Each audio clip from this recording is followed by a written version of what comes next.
Alright, so you've got two speed of sound labs to do today. The first one involves the use of a vernier microphone, glorious, and a cardboard tube that has one closed end, you can see there's a cap right there, and one open end right there. Okay, so all this lab is going to entail, once you get everything hooked up to your vernier software, or the vernier CBL, is you're going to turn everything on, and then you're going to snap your fingers near the opening, just like so. Thank you, Mr. Barrett. And what should happen is the microphone will pick up that original sound. The sound will travel all the way down the tube and then all the way back, and you'll get an echo. So you'll get these two peaks on a graph, which means there is a time difference between the peaks, or between the echo. Now, you can solve for the speed of sound if you use your distance over time equation, except the distance traveled is going to be 2 times the length of the tube, because it's got to go down and back. So that's a really quick first speed of sound lab that you should be able to do in just a few minutes. Okay.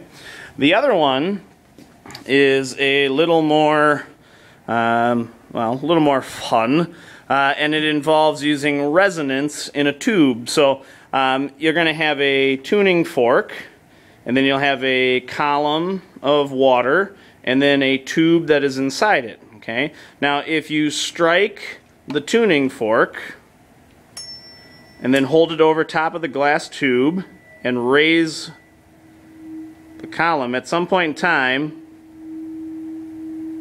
you're going to get a louder sound than at others.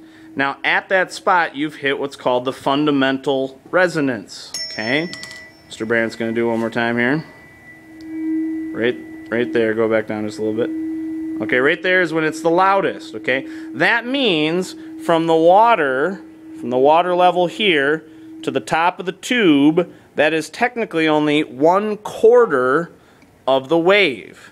Okay, so if I look at my picture here, we've got our graduated cylinder with the tube inside it. Once you find this length between the water level and the top of the tube, you're only looking at 1/4 of the wavelength.